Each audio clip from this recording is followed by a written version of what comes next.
Hi guys, and welcome to day 26 of Lent. Today we're looking at adultery and hypocrisy through the Gospel of John, chapter 8, verses 1 to 11.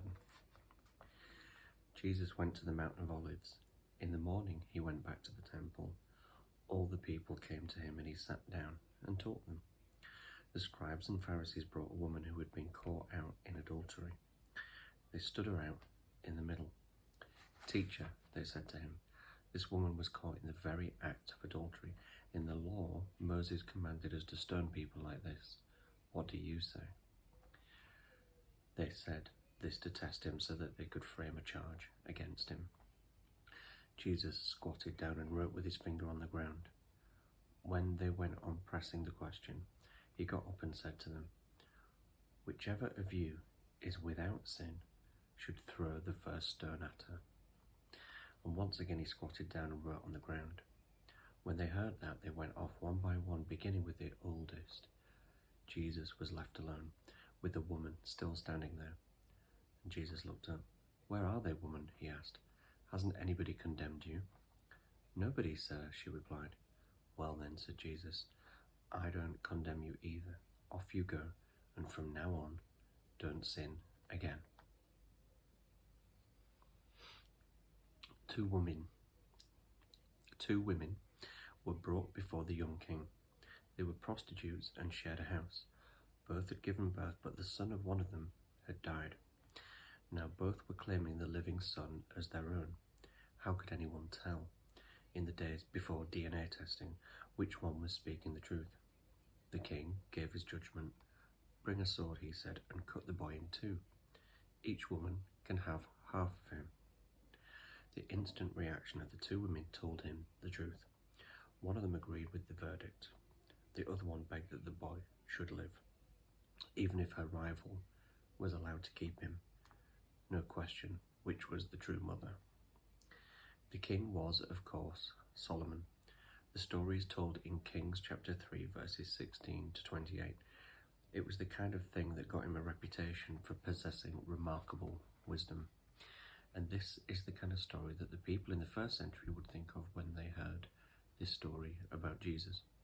The woman taken in adultery and the men taken in hypocrisy.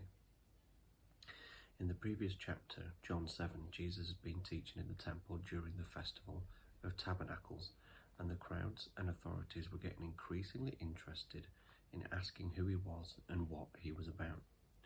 John 8 has an altogether darker tone, with Jesus accusing the Judeans of willfully misunderstanding him, failing to grasp what he's saying, and wanting to kill him because they are following the dictates of the father, the devil. Chapter 8 contains some of the hardest things that Jesus is ever recorded as saying. What has happened? It is as though Jesus has come face to face with the real problem at the heart of the Judean attitude to him, to God, to themselves, to their national vocation.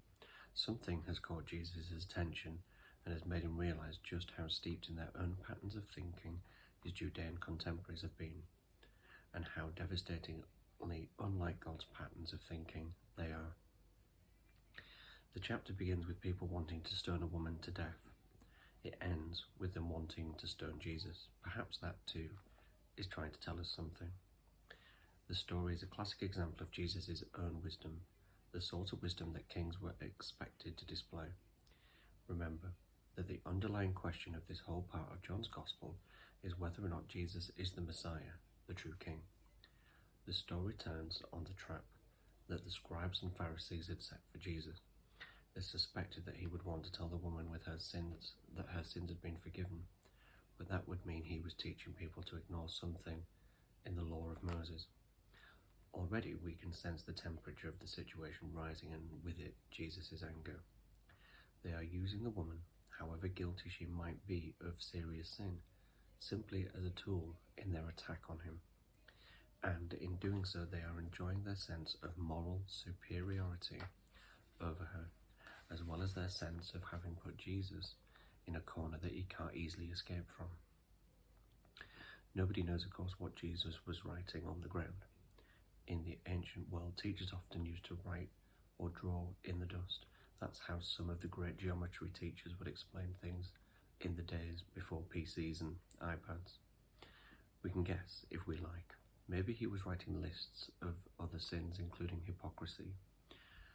Maybe he was making a point about sins of the eye and heart, as in Matthew 5:28, or maybe he was just doodling, treating their question with the contempt it deserved. But the answer, when it comes, though apparently risky, supposing one of them had had the arrogance to go ahead, is devastating. When you point the finger at someone else, there are 3 fingers pointing back at you. He hasn't said the law of Moses was wrong, only that if we're going to get serious about it, we should all find ourselves guilty, and one by one they get the point and go away. The story certainly doesn't mean, as some people have tried to make it mean, that adultery doesn't matter. That's not the point at all. Jesus' last words to the woman are extremely important. If she has been forgiven, if she's been rescued from imminent death, she must live by that forgiveness. Forgiveness is not the same thing as tolerance. Being forgiven doesn't mean that the sin doesn't matter. On the contrary, forgiveness means that sin does matter, but that God is choosing to set it aside.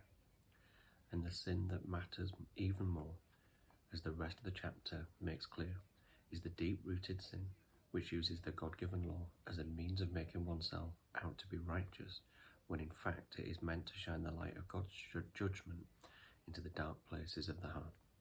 By confronting the sin, Jesus has put himself in the firing line from which he has just rescued the woman. If you read chapter 8, it stands from beginning to end. You may start to see a pattern which will continue through to Jesus' death. This is part of what it means, John seems to be saying, that Jesus is God's Lamb, the one who takes away the sins of the world.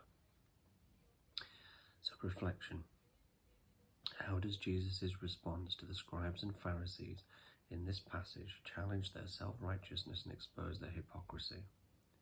Consider the dangers of using moral superiority as a tool to attack others, and the importance of self-reflection in your own judgments. I think one of the sayings of Jesus that has always stuck with me, hard to live by, but it's always stuck with me, and I always try to remind myself of it, is before you point out or try to extract the speck or the sin, if you like, out of somebody else's eye, first look at the plank in your own. Explore this theme of sin and self-righteousness in the larger context of the chapter. How does Jesus' confrontation with the scribes and Pharisees shed light on the deeper issues of the human heart? Let me know your thoughts in the comments, guys, and see you tomorrow.